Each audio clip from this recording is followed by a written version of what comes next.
Now, talking about a top games of 2013 list, that's thirsty work. So I think we're gonna have to just start something here. Let's see. Do we take off the top with the Shogun 1812 Age of Industry, or no? I think it's a Wallenstein night. So let's get the reviewing started now that I'm not quite so thirsty anymore.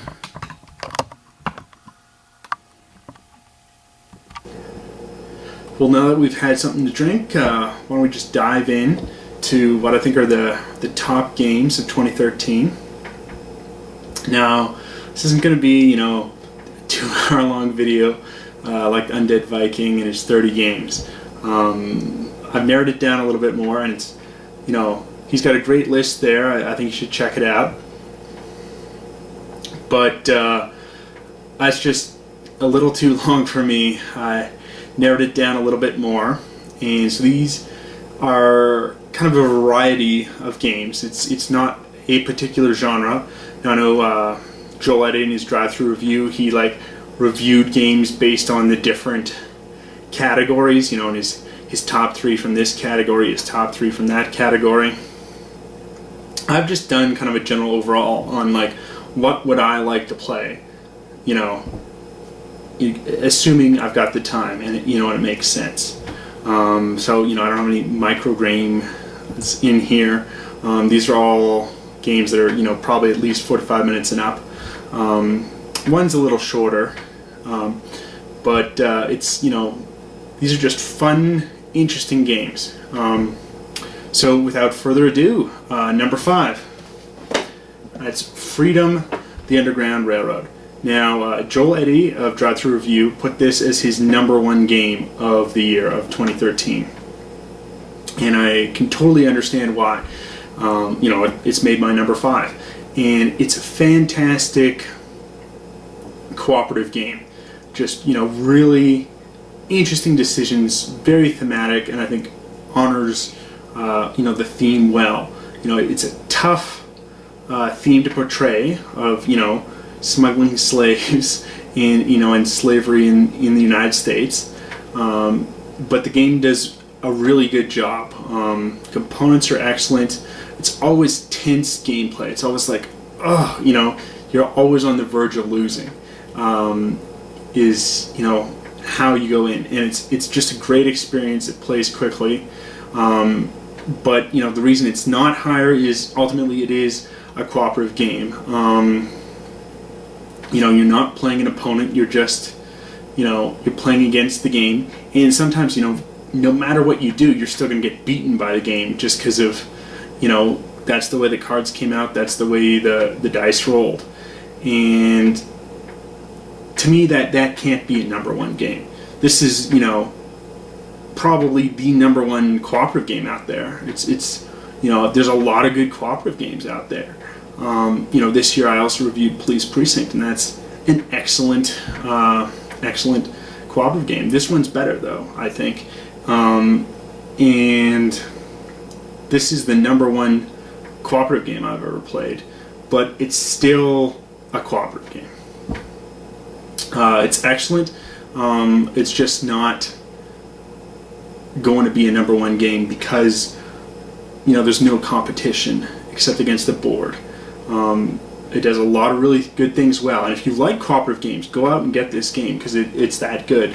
Even if you don't, it's still a wonderful game to play occasionally. But to me, it's not a number 1 game material.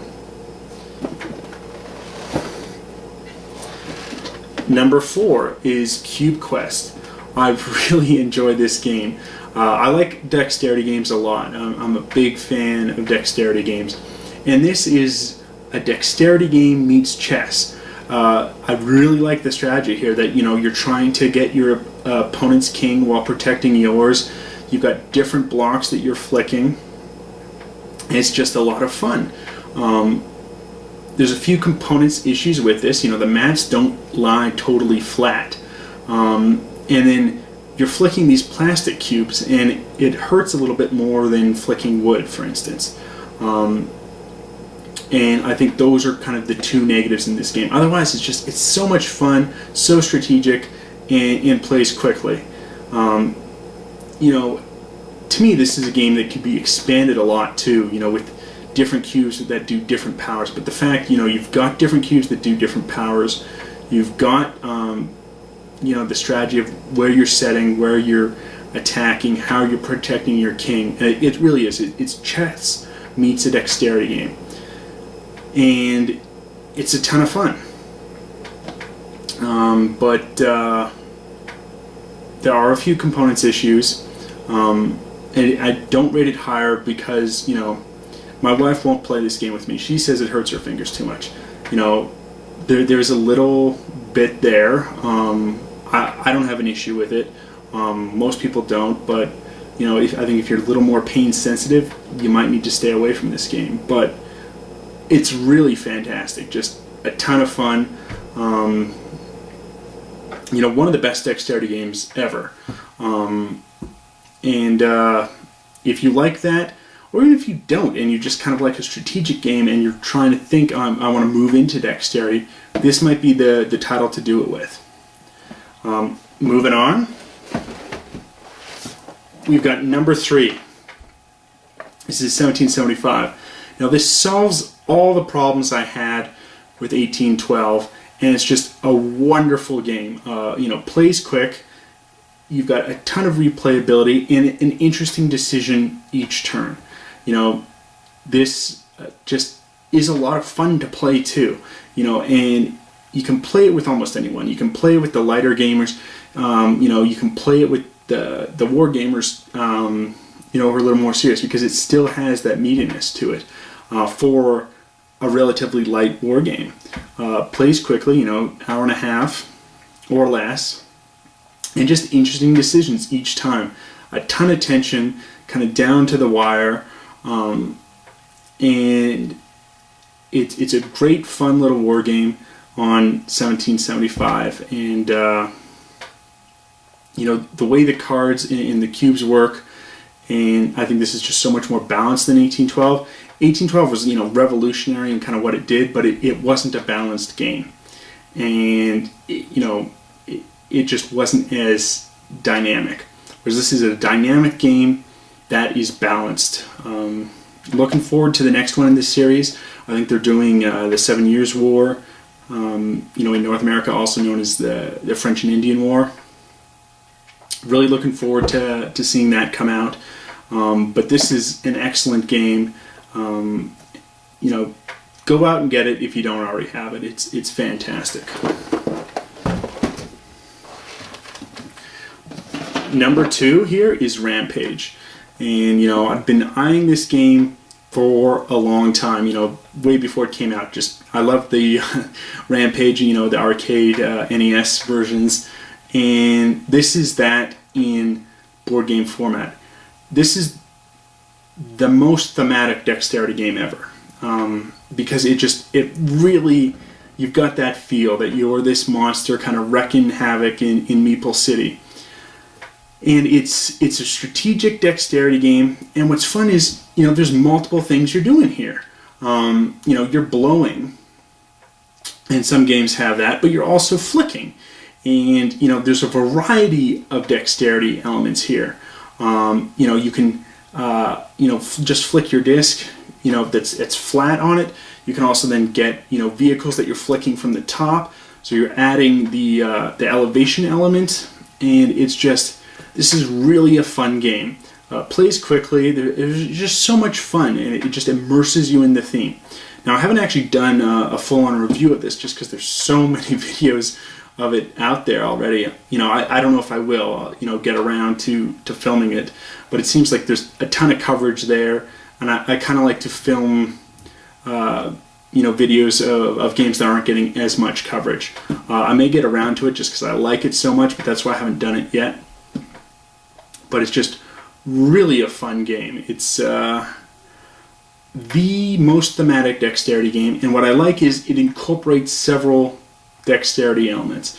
You've got the cards that, you know, are the different powers, and some are one-time use, some are, you know, passive and continuous, and it's really interesting. You know, this could be expanded a lot with those cards. Just a ton of fun. if you like dexterity games at all, rush out and get this. If you like the game, the NES arcade Rampage, I think get this because you'll like it. It's that in board game form, only better. It's such a wonderful game. And here we are, the final one. My number one game of 2013 is To the Last Man. And I'm probably the only person who's going to put this on their, top games of 2013 list. But I love this game. I think it's timely, given the World War I centenary. But it's just a wonderful game. The mechanics are just so World War I that you get this feeling like what the commanders must have felt. You feel like Falkenheim, and you're just trying to run this meat grinder, and you're launching an attack just hoping to damage the opponent a little bit more than you get damaged, and it just has this trench warfare aspect. But it's really interesting decisions. You've got the way the armies work here to hide your actual troop strength is really wonderful. I mean, there's a few components issues in this game. It's not a mounted map. Some of the cards are misprinted, but this is still my number one game because that's how good it is. It's just, there's so much tension. Like you're on the edge of your seat the whole game with this tension. But it's still very interesting how you're doing this. It's not like some games where it's clearly what you're going to do, or you're just kind of going through the motions with some of these grognard games. This is a game that you can play in an evening, and it's just a ton of fun. And what I like is this is clearly World War I, the Western Front. It's not any other game. Some of these other games, you feel you can put the same system in a different theater. I just put 1775 as my third favorite game for the year, but it's basically the same system as 1812 with a few tweaks. You can't do this. You can't tweak this system to another war, because this is World War I combat. And just so much tension, and I like the replayability here. The fact they've got different startups. You've got all the different French plans of attack. You've got all the different German ones, that the general staffs came up with. And so you've got a ton of replayability there, and it's a ton of fun. The game even suggests playing double blind, and I couldn't imagine the tension doing that. I haven't played it double blind like I want to, but it's really tough to get double blind gaming in, just regular gaming. And double blind gaming is really reserved for a convention, but I could just imagine how amazing this game would be double blind. But even without it, I mean, it's fantastic. I love the fog of war. You can see that there's an army there, but you don't know the troop strength until there's an encounter. The way tech works and slowly developing here, industry, it's just, there's a lot happening, but it's not a long game. This is not an 8-hour game. This is a game you can play in an evening, have a lot of fun, and it is World War I. It's nothing else. If you're a war gamer, go out and get this. If you like World War I history, go out and get this.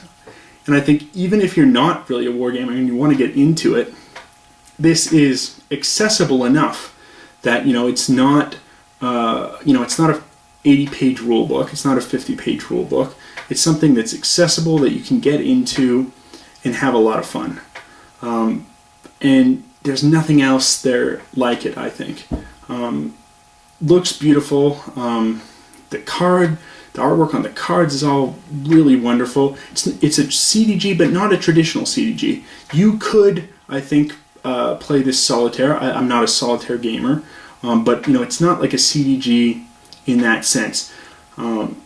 It's much more solitaire friendly, and really a ton of fun.